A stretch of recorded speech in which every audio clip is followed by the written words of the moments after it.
Hey, what's going on, guys? This is Jake at That Fit Friend, and today I'll be doing a first impressions of the Inov-8 Bare-XF. So I have gotten a few workouts in with the shoe. I've been wearing them on a day-to-day basis, and I will talk about their performance in my workout later on. I'll talk through that workout as well, but I'm also going to cover the toe box sizing of the shoe because I've had a lot of questions on that with this model because it is very different from the 210 V3 here, which I will cover as well. All that is going to be timestamped down below. But that said, let's talk about three first impressions that I have with the Bare-XF.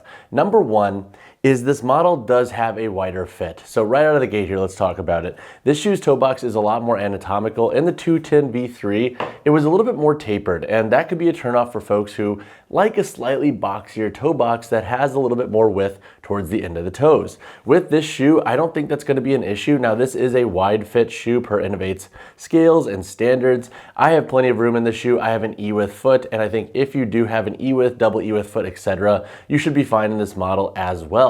The second first impression that I have with this model is the outsole is interesting in this shoe. So with this model, you have a 2.5 millimeter thick sticky rubber outsole. Now with this sole, or with this outsole construction, it's a little bit more rounded around the edges. And so while the 210 V3 also kind of had rounded edges, you feel that more with this shoe because it has a slightly thicker sole to it. So what I thought of, like when I first put this model on, I started training and also doing some single leg work in this shoe, is that it feels kind of similar to some limbs models that have kind of that rounded sole. So I think if you are somebody that likes a little bit more of a rounded sole on your shoe to give you a bit more articulation and feel when you're training, I think you'll like that with this shoe. It's not as aggressive as the limbs models, which I actually find is a turnoff for most training sessions. So when I was doing like heavier lunges, for example, in this model, it didn't necessarily feel like it was unstable due to this. And I think it could be a really good thing for folks who want to use this shoe for cross training and more like versatile focus workouts. So something that was interesting with this shoe that was very different than a 210 V3.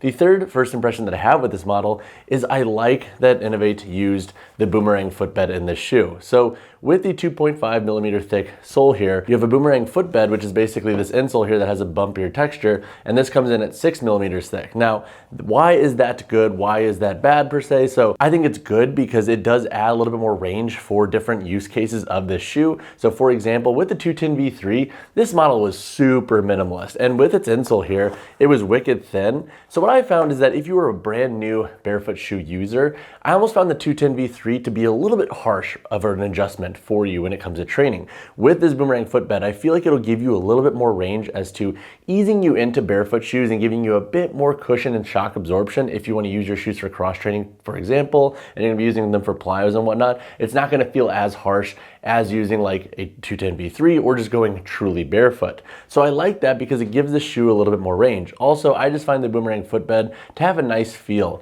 Now, if you take out this insole, it doesn't have a finished internal construction. So what I would suggest is that if you do want to get as close to the ground as possible with this shoe, either take that insole out or use an insole from a different barefoot shoe that is very thin and foam. So all that said, I like the boomerang footbed change in this shoe, and I like that it comes with that insole. I'm not going to talk a lot on the upper in this first impressions video because it is very similar to the 210 V3, as in it has like a similar mesh feel to it. There are synthetic overlays over the toe box and midfoot. I'll cover that more in depth in my full review, but just note that the upper of the shoe breathes pretty well, hugs the foot pretty well, and there is a tongue gusset on this model, so the tongue security on the shoe is pretty good. The upper profile isn't incredibly high, so this is a little bit more of a low profile barefoot shoe, so that is something to keep in mind as well. So if you do like a more sock-like fit with your barefoot shoe, that would also be something to consider with this model's upper construction. Now let's talk sizing of this shoe.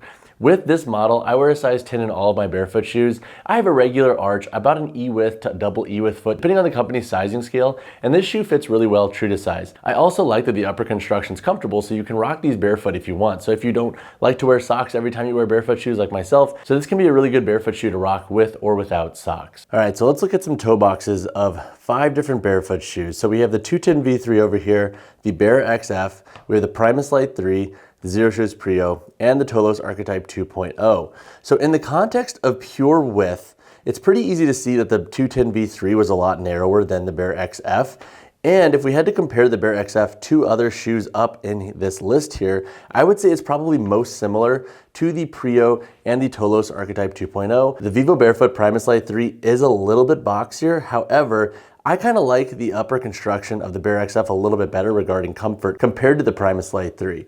So that said, hopefully this gives you a little bit of context as to what the toe box is physically looking like in the Bare-XF. It's a lot blockier towards the end of the toe box. Once again, the 210V3 had a pretty aggressive taper here, but I'll cover this also in detail in my full review that'll come out in the next couple of weeks. So with the sole change in the Bare-XF, I feel like you will notice that more once again with single leg work. That's where I picked up on it. And if you did wear the 210V3 and you pick up an XF, let me know your thoughts on that. But for this testing session, we did some sled drags for some knee health for warm up. And then we also mixed that with pogos. We went 3 times through each. The tread of the shoe did a pretty good job on the turf with that heavier sled drag because that sled is very sticky on this turf and on it. We then moved into 6 hang power clean triples. So the goal here was to be snappy and just feel out the shoes. Honestly, they felt really great for this context, and I did like how the sole construction kind of moved with my foot when splaying out those feet and catching that weight. This is a workout for my optional 5th day in my Train With Me. So if you're feeling a little bit lost right now with your programming, give this program a go. You get exclusive community access where we could talk shop on the program and talk about data that we're all getting with our workouts. And it's only $9.99 a month with a free week to start. All right, guys, that wraps up my first impressions of the Bare-XF. I have really liked this shoe. I think it's going to add a little bit more range to its use cases for different folks getting into barefoot shoes, or even folks who have been into barefoot shoes for quite some time now, and they want something that has a little bit more cushion, but then they could also take that out for training. And I also think that the fit of this shoe is going to be better for a wider range of foot anatomies compared to the 210V3. I'll talk about all this in more detail in my full review, so if you want to wait for that before you buy, that will come out in the next couple of weeks. But all that said, if you have questions in the meantime and you plan to pick up a pair before then, hit me with whatever you have. If you have concerns, questions, comments, etc., drop a comment down below or reach out to me via Instagram, whichever you prefer. And as always, y'all, drop a like on the video, subscribe to the channel. I'll see you in the next one.